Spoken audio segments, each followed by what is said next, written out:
and welcome to another live demonstration.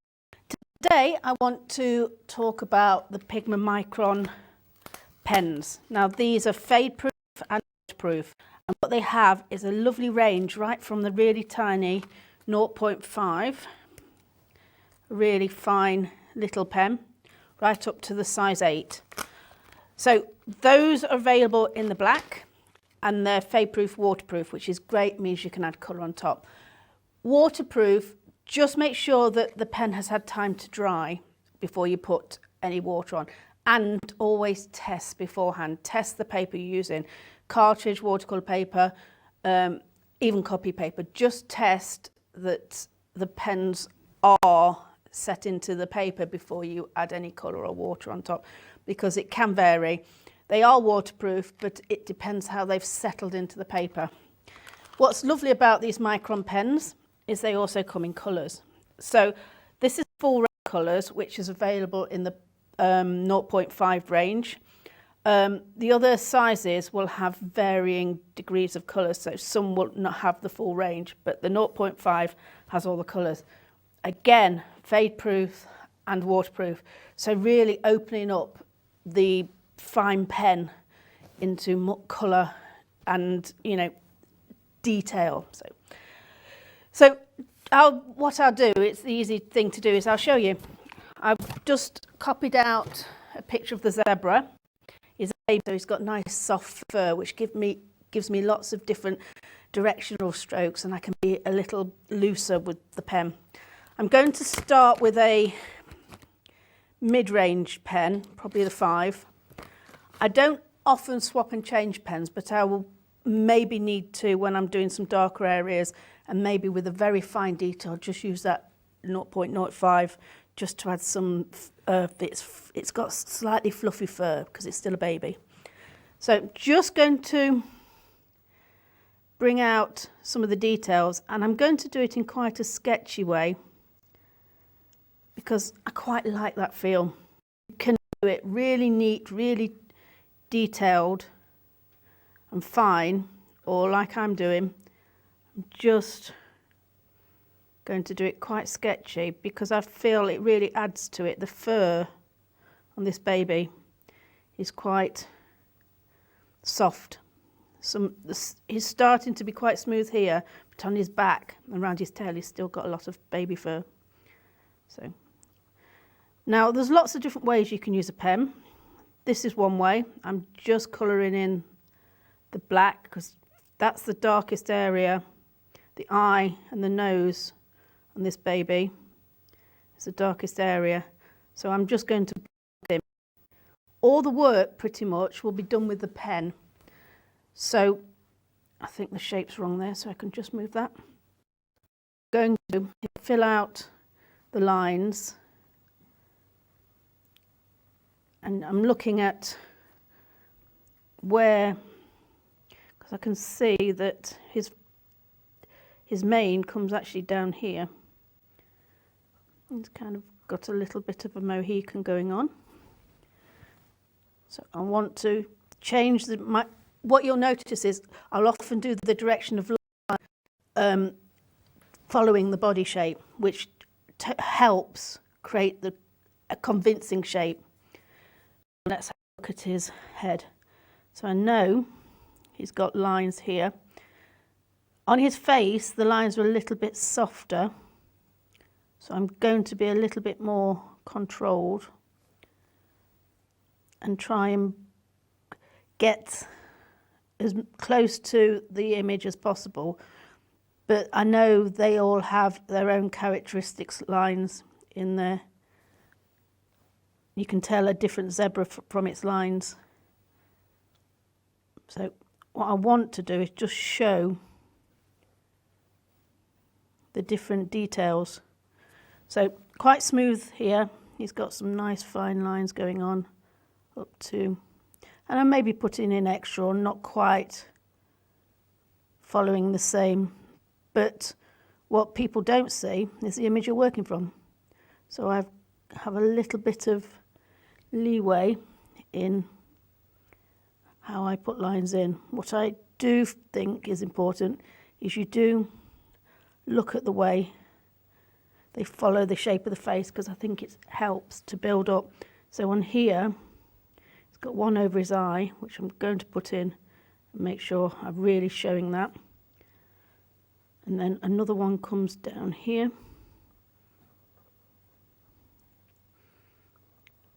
So you can see how you can build up. This is a little lighter here, so I'm not going to overlay. So face done.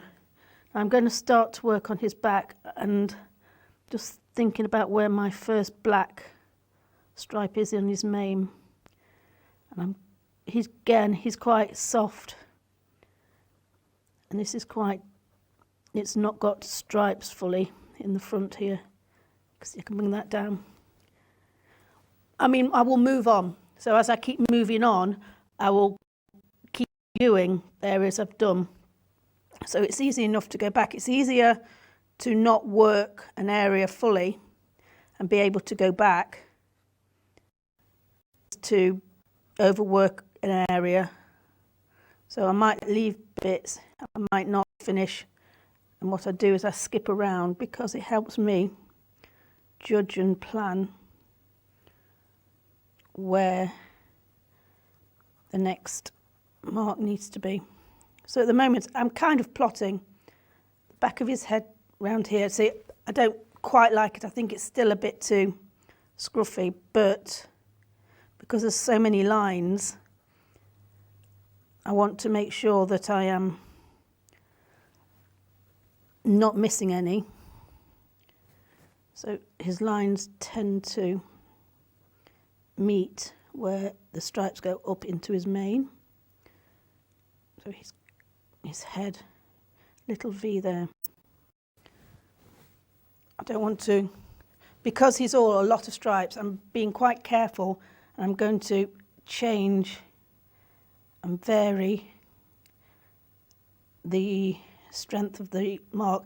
And you'll see there I've used a little bit of a scribble mark because I can see his fur is going that way and he's still got a little bit of softer fur.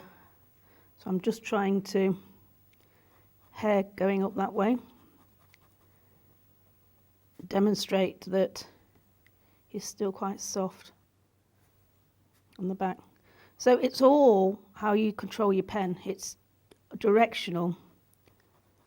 So you can see that his mane is sticking up, it's quite stiff. It's going to be quite soft along the back here, but I can do that a little later, and how the stripes are relating to the body and the mane. So that's quite dark there.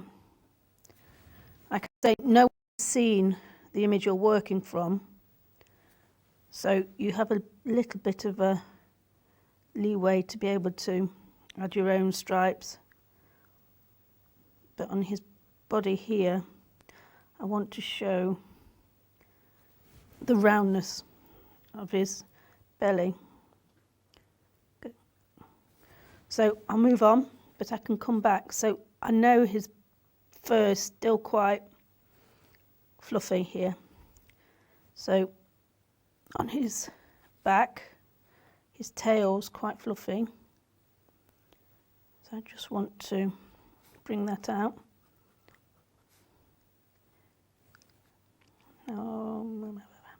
Just looking at where the tail is and the stripes are. So again, he's got quite soft stripes. So I'm just creating softer shapes. And you'll notice I'm not always filling out the outline. I'm working and building up the outline. Because, I mean, you perfectly valid way of working if that's what you want to achieve. But because I like it in a sketchy form, I like to be able to fill gaps, and they can be used as part of the texture. I like to add texture, and it's quite hard with a pen. There are different ways. So with this black stripe down his tail, again I'm using quite scruffy marks, and I'm cross-hatching, so I'm changing the direction of my pen. So this is called cross-hatching, and I will cross-hatch in areas here a little bit more, which helps build up the tone. I know I'm going to be putting colour on because I want to show you that these are a waterproof pen. So drawing to bring out the tones, the lights and the darks. So let me just fill out his stripes, and again I just want to suggest his fur. You can use dots, you can block out like I did there, or you can be really tight and detailed and really look at every fur and every hair and bring those. So using a pen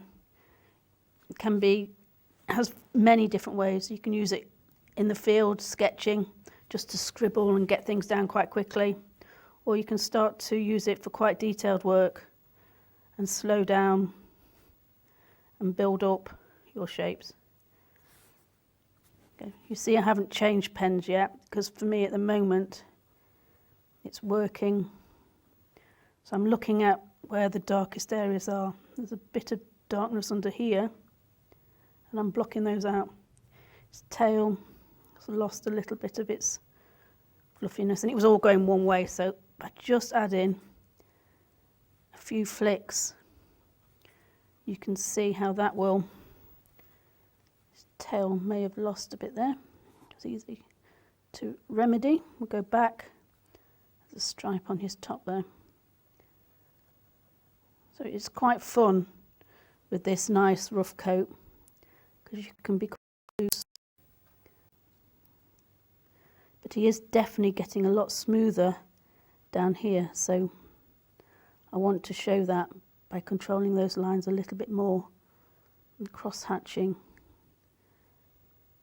and a little bit more controlled, just to show the difference in texture around his body. Or her, it may be her. Go. So you can see I'm not overly concerned, but it's working. You can see the texture here. May need to darken off a bit because at the moment that looks quite flat. I can't see where the darker tones are or where his tail is. I've lost that a little bit. But this is where you can start to bring out some dark. This is why I move around and maybe don't completely finish areas, because then I can move back. You can see which areas I've lost a little bit of lines on his leg. So I'm now looking at the shape. When it comes to the legs down here, I do find that the lines tend to shape around the leg.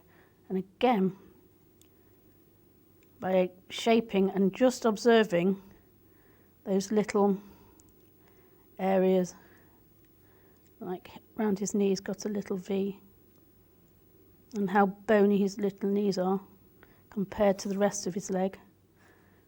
When I was doing this before, I was quite amused because when you do his feet, they look like he's wearing high heels, which was quite funny. So his feet are quite dark, and they're much softer. They're more, the hoof is smoother. So I'm going to show that by not having such rough and scruffy lines. And you can see there, and actually the lines go into the leg. So now I can start to bring out, just making sure that they are shaped around the leg. And again, I'm altering the width slightly, just to vary. Okay, so that's one leg. And like I say, it look like he was wearing heels. Does a little bit here. But again, it's a hoof, so I want to make sure that's quite blocked in, so a lot smoother.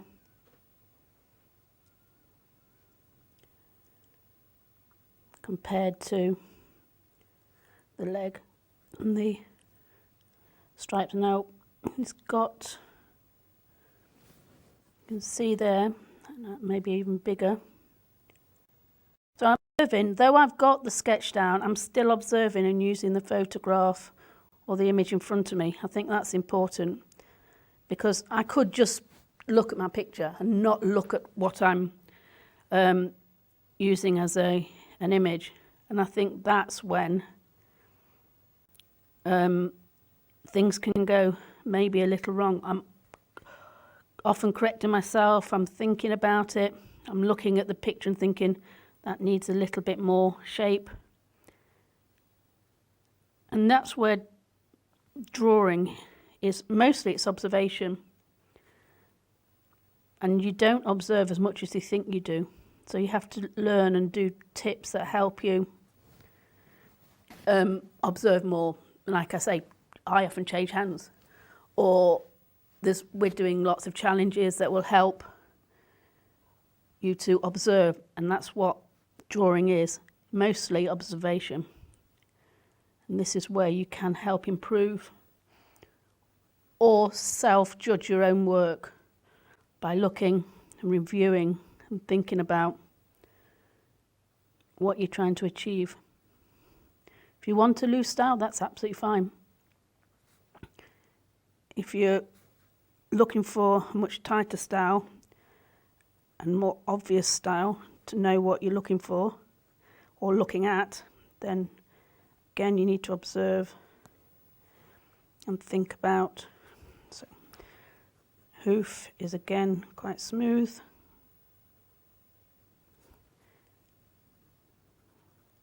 I like doing these kind of drawings. I think they're quite relaxing. You kind of get lost in what you're doing. But I'm constantly looking at the photograph for reference. It's not full. So here it's a kind of a shin, so it kind of comes round here. And again, just looking at the shape of these stripes, how they go round the leg. And across the knees, this one here is much thicker. So instead of just watch the way you do, I mean, this is stripes, but they're not just straight. They can be broken and they can vary in width. So all those little points will add up. He's got a little V there. And I think he needs a little bit of work there. Right, one more leg, and then I'll work a little bit on his mane, and then I think we'll have a break, and I'll come back and we'll add some colour. This one's behind. I'm not putting as much detail on, but again, I'm watching the shape and where the stripes are going to and coming from. I'm not counting, I'm not overly worried about it being exactly the same, because no one's seeing the image I'm looking at. So here I've lost the foot, so what I'm doing is I'm looking at the photograph and trying to judge where it comes to compared to the other hooves. It's about there. And all going back and re-observing helps, just to plot and plan and make sure that you've got everything in proportion if you want a fairly good representation of the animal you're looking at. So here, just make sure those go round. Let me just go back in. I'm just going to change pens because I want a much finer line. So I'm going to the 0.05, the 0.5. I'm just going to use some cross-hatching in the ear, because that's where it's going to be darker, because it's the inside. And it's these little things you need to just look at. And I can see here that his mane comes round. And what I'm going to do now is, even though these areas are white, what I feel I've lost some of that real spikiness, that real softness that he's got in his baby mane. And again, let's look. It looks a bit scruffy at the moment, so it's really easy just to bring back, review, and I'm changing the direction of the hair, maybe just bringing out, I know this is white, but it's where it's touching the body, so it's going to have some shadow. And then you can see here, he's got hair, and I want to just show the direction by going over and adding some extra lines. So let's carry on with his mane, and you can see there how that nice fine line is just adding a soft halo round his hair there. Again, not overdoing it. So now I just want to, what I'm doing now is attaching areas that I might have just left a little bit. I think sometimes it can be just 1 or 2 strokes, but he's got his mane's quite dark, so at the moment they look a bit scruffy, so I'm just cross-hatching by going in a different direction. Again here, just bring out some of the fur, because I think it's quite amusing, his little bits of fur on his back. Right, I think that's okay. I mean, I can keep working, I can keep looking at it, but I haven't got a lot of time. So for now, I'm quite happy with that. So why don't we have a short break and join me in a few moments and I'll start to put some colour on.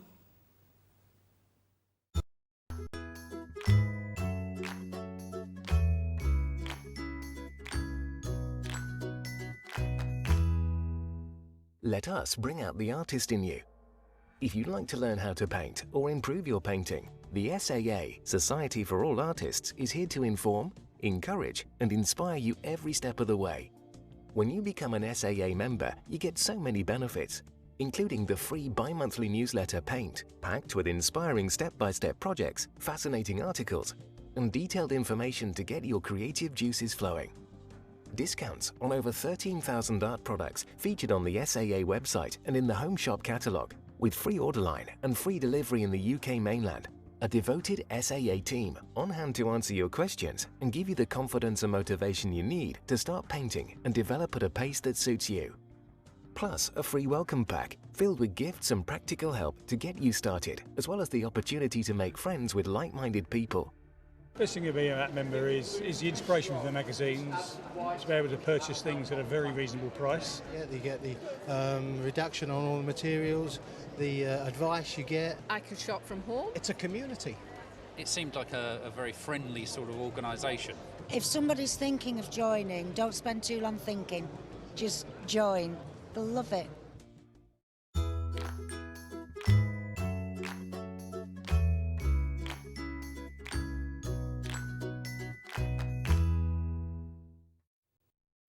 And we're back. Hello and welcome back. So I hope that didn't seem too complicated for you. I want it all to be very achievable, and you pick up your pens and have a go.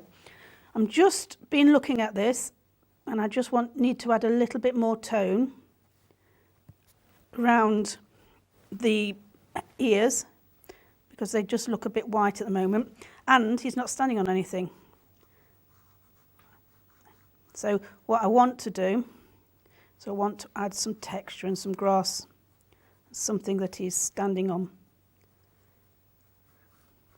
And again, I'm just doing this very lightly. I'm just grounding him or her and adding a little bit of texture. And you can see what that's supposed to represent. At the moment I've got 2 streaks, so I want to break that up a little. Okay. It just then grounds, make sure you can tell that animal is standing on something, floating. So what I want to do is add colour. Now I need to let those areas dry a little bit before I add colour. So I'm going to work around those. I'm just going to put a wet wash around the body and create a background. I think I've got a bit of a slightly coloured brush, but it doesn't matter. This is a really easy way to create a nice simple background, a wet in wet background. And I want to make sure that I'm going over those little tufts of hair because I want to see the background behind it. And that will help put the background and the animal together. Sometimes you do find that you tend to leave a halo around because you've been really careful, and then it just looks too separate. It doesn't look as one whole painting. So just think about how the animal relates to the background. So simple background. What I'm being careful is I don't want to go into the body at the moment because I want to keep that and use a different technique. I want to keep the paint a little bit more sharp and controlled than I do in the background. So just checking, this should be dry by now. It dries quite quickly, but I know it does vary on the different papers. So just check, because you don't want to have a surprise when you come to be putting colour on. But you can put any colour on. You can use pencil, you can use ink, you can use acrylic ink, water-based ink, watercolour as I'm going to be using. You can use pens. There's so many different fun ways of adding colour to this. And the way I've done it is I've put the pen on first. Now what I do know is if I'm using any opaque colours, they will slightly cover this. That's easily solved because I can come back in and I can use the pen over, so the pen can be used under or over. I'm just going to use one of my favourite colours. I've got very good colours on my palette because I think it will give me all the colours I need.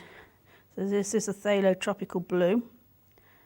Just making sure I'm going up to the animal because I don't want that halo around, and maybe even into a little bit because, like I said, I want to show the hair behind. I'm just going to vary the strength, and to be honest I might even put a little bit of blue into the animal. I'm not really, I think that will just kind of make them work together. So using some of the same colour into the body just shows that you've not thought of them as separate. You've thought of the background as part of the subject. So again, I'm not worried about it going over into the legs. I can worry about that. So I'm going to make a green, so using a cadmium lemon and some of the blue. Now I know this makes quite a bright green, which may not be what I want, but it's easy enough just to add a little bit of the red to dull it. So I know I've got bright colours. At the moment they're going to merge and mingle into one another.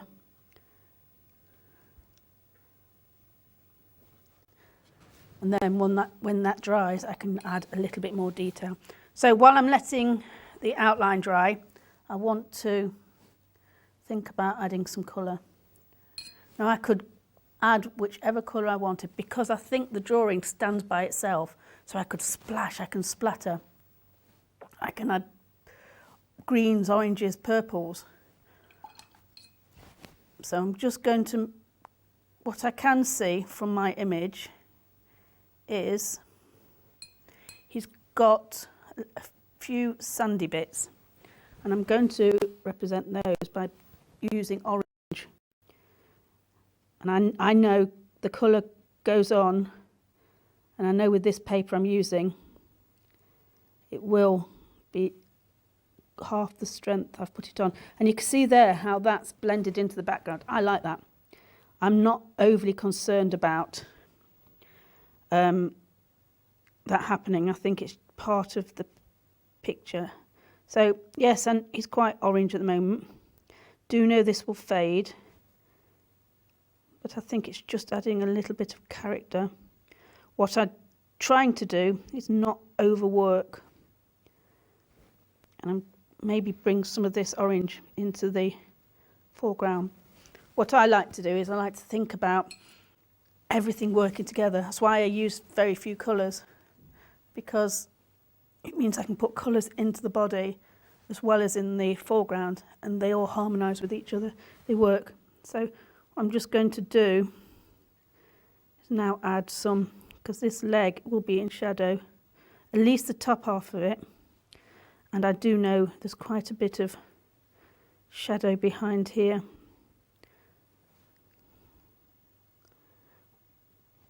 So that feels a little harsh for me at the moment, but I can solve that. Try not to overwork. I like to keep some of the white. Actually, I am liking that. So these areas here I feel a bit harsh. Just wet brush, damp brush, and I can just soften some of them. Not all of them, because I quite like the way they're working together. Its tail is sticking out, that it hasn't got any colour on it. So, again, you can see I'm actually working and going over. Okay, so actually trying to leave some areas of white, because he's a black and white zebra, but there's so many other colours there.